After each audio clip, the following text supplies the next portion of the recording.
Bueno, pues vamos a empezar a ver las sociedades mercantiles. Hemos estado viendo la empresa individual, la empresa sociedad civil. La hemos visto, pues vamos a ver ahora las sociedades mercantiles. Las vamos a dividir en dos, personalistas y capitalistas.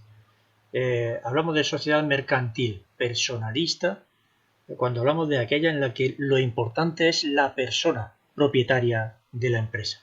Y son capitalistas si lo importante no es la persona propietaria de la empresa, sino la cuantía del capital que el propietario aporta a la empresa. Esa es la diferencia entre personalistas y capitalistas. Vamos a ir viendo una a una las sociedades que la componen y así lo iremos entendiendo un poco mejor. Como sociedades personalistas vamos a ver la sociedad colectiva. Y como sociedades capitalistas, pues vamos a ver la sociedad limitada, la sociedad anónima y algunas sociedades especiales también. Vamos a ver mercantiles. Dentro de las sociedades capitalistas, lo que vamos a analizar, bueno, dentro de las sociedades personalistas y capitalistas en ambas, lo que vamos a analizar es cuál es el nombre que deben de llevar, la personalidad que tienen, el número de socios, el capital mínimo, la responsabilidad, la gestión y la fiscalidad. Estas son las características que vamos a analizar de todas las sociedades que vamos a ver. Vamos a empezar con la primera de ellas, que es la sociedad colectiva. Hemos dicho que es una sociedad personalista. Personalista porque hemos dicho que lo importante es la persona propietaria de la empresa. ¿Por qué lo importante es la persona propietaria? Pues por la responsabilidad que tiene. Porque la responsabilidad no se limita al dinero que aporta la empresa, sino que es una responsabilidad con todo su patrimonio, ilimitada, como vemos aquí. No tiene límite. Y responde él personalmente. Lo que ocurre es que responde de manera subsidiaria con respecto a la empresa. Subsidiaria quiere decir que primero responde la empresa con todos los bienes y en caso de que la empresa no tuviera bienes suficientes para responder de las deudas de la empresa, porque estamos hablando de responsabilidad con respecto a las deudas de la empresa, sería cuando se acude al socio. Y se acude al socio con todo su patrimonio personal y de forma ilimitada. Por tanto, no es importante si aporta más o menos dinero a la empresa, porque en cualquier caso, si la empresa genera deudas, él va a responder con todo su patrimonio. Por eso hablamos de una responsabilidad ilimitada y por eso hablamos de una sociedad personalista. Decimos además una característica más de esta responsabilidad, que es solidaria. ¿Qué quiere decir solidaria?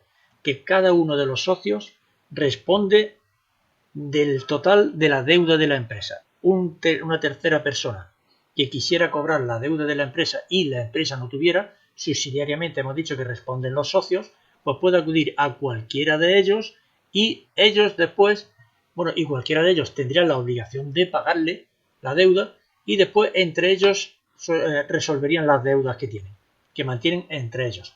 Eso es lo que quiere decir solidaria. Cada uno responde ante terceros de la totalidad de la deuda de la empresa, entre ellos a partes iguales. Cada uno responde de una parte, pero si una tercera persona pide la deuda, a uno solo de ellos tiene la obligación de pagárselo, aunque después le pida la parte que le corresponde a cada uno del resto de los socios. Ese es el tipo de responsabilidad que tienen las sociedades colectivas, en este caso esta sociedad personalista. Todos los socios, en este caso, tienen los mismos derechos y las mismas obligaciones, las obligaciones de responder y el derecho a llevarse una parte de los beneficios.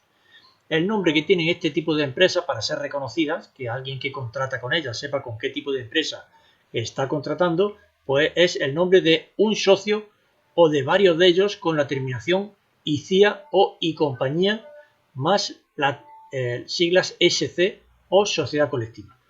Es decir, Ramón Pérez, por ejemplo, ICIA o Ramón Pérez y compañía SC o sociedad colectiva. Ese sería el nombre que deben de llevar todas las sociedades colectivas. En este tipo de sociedades hay dos tipos de socios. Puede haber, mejor dicho, dos tipos de socios. Capitalistas e industriales. Socios que aportan dinero a la empresa y socios que aportan únicamente trabajo sin aportar capital. Los socios que aportan capital son socios capitalistas y si solo aportan trabajo estaríamos hablando de socios industriales. Pero como hemos dicho, todos tienen los mismos derechos y obligaciones.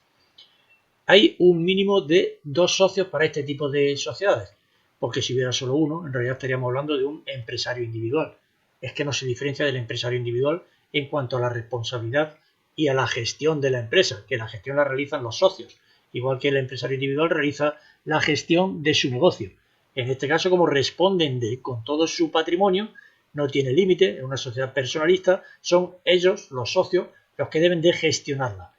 No tiene lógica que una persona que responde con todo, se está jugando todo lo que él tiene, deje que lo gestione una tercera persona.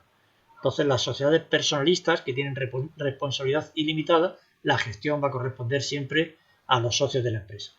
No se requiere, la ley no exige, pueden aportar el dinero que se establezca en los estatutos de la empresa, pero la ley no exige una aportación mínima.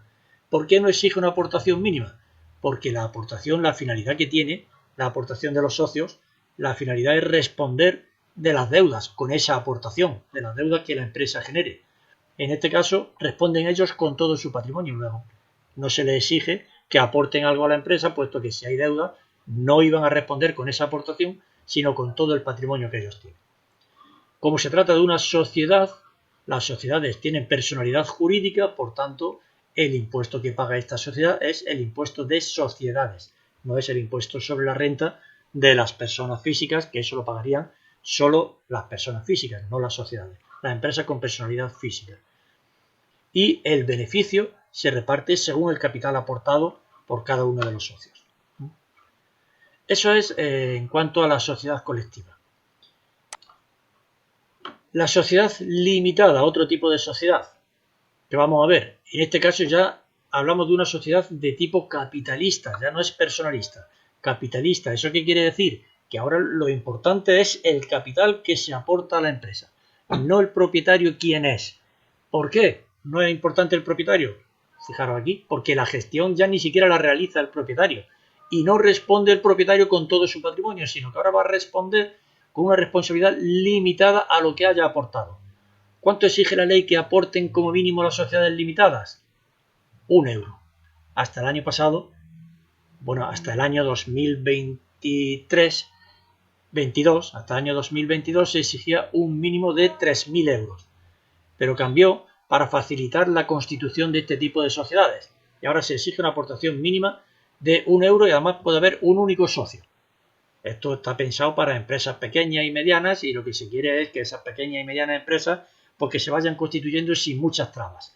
¿Qué es lo que ocurre? Si solo se aporta 1 euro al capital y encima la sociedad es capitalista, es decir, el propietario no responde con su patrimonio, sino solo con la aportación, entonces las terceras personas que contraten con la sociedad no tienen garantías de recuperar las deudas que tengan, no tienen absolutamente ninguna garantía. ¿Qué es lo que establece entonces la ley para garantizar, ya que no hay una aportación mínima? Pues la ley establece que la responsabilidad es limitada a la aportación de los socios, pero que si no aportan lo que era obligatorio hasta el año pasado, es decir, hasta el año 2022, si no aportan eso, pues ahora la responsabilidad va a ser van a responder de manera no ilimitada, sino de manera solidaria. Responsabilidad solidaria, sabéis qué quiere decir, que cualquier socio responde de la totalidad de la deuda con hasta 3.000 euros, con un mínimo de 3.000 euros, es decir, si la empresa tiene una deuda de 2.000 euros después de haber liquidado todo el patrimonio y sigue quedando una deuda de 2.000 euros, pues los socios responderían de manera solidaria de esos 2.000 euros. Si es de 3.000 euros, responderían de esos 3.000. Si es de 4.000, responderían de 3.000. Esa es la responsabilidad máxima que tiene el socio, de hasta 3.000 euros. Aquí lo que quiere decir es que hasta que haya un capital mínimo de 3.000 euros, la responsabilidad es ilimitada. Es lo que quiere decir esto. Pues bien, así es la responsabilidad de estos socios. La ley exige también que una parte de los beneficios se vaya quedando todos los años en la empresa, aumentando el capital de la empresa, es decir, para garantizar las deudas de la empresa, hasta que se constituya un capital de mínimo 3.000 euros. Como ya hemos dicho, este tipo de sociedades están pensadas para pequeña y mediana empresas, por eso la responsabilidad que se le pide es de 3.000 euros, porque se entiende que no son negocios muy grandes.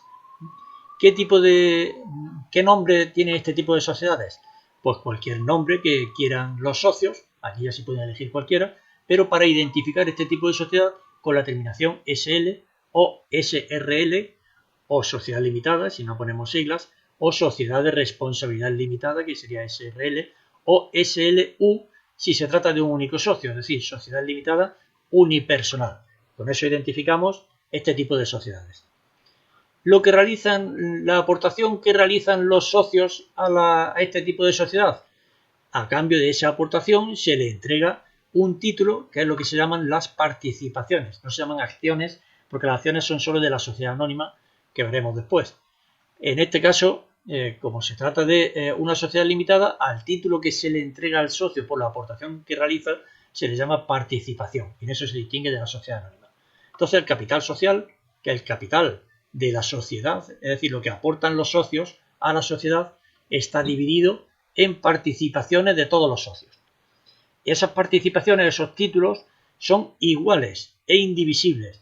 Es decir, la sociedad, cuando va a crearse, divide el capital, vamos a suponer que tiene un capital de 3.000 euros y lo divide en partes de 500 euros. Quiere decir que había 6 partes. Cada una de esas partes son lo que llamamos las participaciones. Tendría 6 participaciones esa sociedad de 500 euros cada una, porque todas tienen que ser iguales. Las participaciones son iguales e indivisibles. No puedo vender media participación. Son participaciones iguales. Y yo puedo comprar participaciones. Una participación, 2, 3, 4, etc. Y si yo vendo participaciones enteras. Y la transmisión de las participaciones, si yo voy a venderlas, tienen preferencia para comprarlas los socios antiguos que ya hay. Porque se trata de una sociedad pequeña, en donde los socios lo normal es que se conozcan. Entonces, tienen preferencia para la compra de acciones en caso de que uno de ellos decida venderla, al precio que decida venderla. Eso se llama derecho de tanteo. Es decir, el socio, si decide venderla a 600 euros, la participación se la ofrece a los antiguos socios. Bueno, no si decide, sino si ha encontrado un comprador ajeno a la empresa que está dispuesto a pagar 600 euros, antes de dársela a él, tiene que ofrecérsela a ese mismo precio a los antiguos socios. Y si ellos lo rechazan y no lo quieren, entonces es cuando puede vendérsela a una tercera persona. Hemos dicho que en este tipo de sociedades ya sí se distingue entre propietarios y administradores. Ahora tenemos propietarios por un lado, administradores por otro. Los administradores, en este caso, es un órgano que debe de existir, por tanto. Entonces, cuando hablamos del órgano de gestión de las sociedades limitadas, pues son los administradores. Necesariamente tiene que existir este órgano. Y pueden estar compuestos por 1, 2 o 3 administradores. Si son 2 o 3, pueden ser solidarios o mancomunados. ¿Qué quiere decir solidario o mancomunado? Mancomunado, que se necesita la firma de los 3 para tomar acuerdos. Es decir, decisión de los 3. Solidarios, con uno solo de ellos es suficiente para tomar decisiones dentro de la empresa. Es posible que haya más, y entonces ya se está hablando de un consejo de administración que tomaría sus decisiones por votación. Este tipo de sociedades, como es una sociedad con personalidad jurídica, pues paga el impuesto de sociedades. Y el beneficio que se obtenga, una parte se podrá repartir y otra se puede quedar en la sociedad. La parte que se reparta se reparte a los socios según lo que hayan aportado. Es decir, como si en el ejemplo que hemos puesto, un capital de 3.000 euros que está dividido en participaciones de 500, hay serían 6 participaciones, pues si hay un socio que tiene 3 participaciones, 1.500 euros, sería la mitad, pues con esas 3 participaciones tendría derecho a la mitad de los beneficios. Es decir, el beneficio en este tipo de sociedades se reparte según el capital aportado. En realidad lo que se hace es que el beneficio se divide entre las participaciones que hay y ahora a cada participación le corresponde una parte del beneficio, un dividendo. Eso es todo en cuanto a las sociedades limitadas.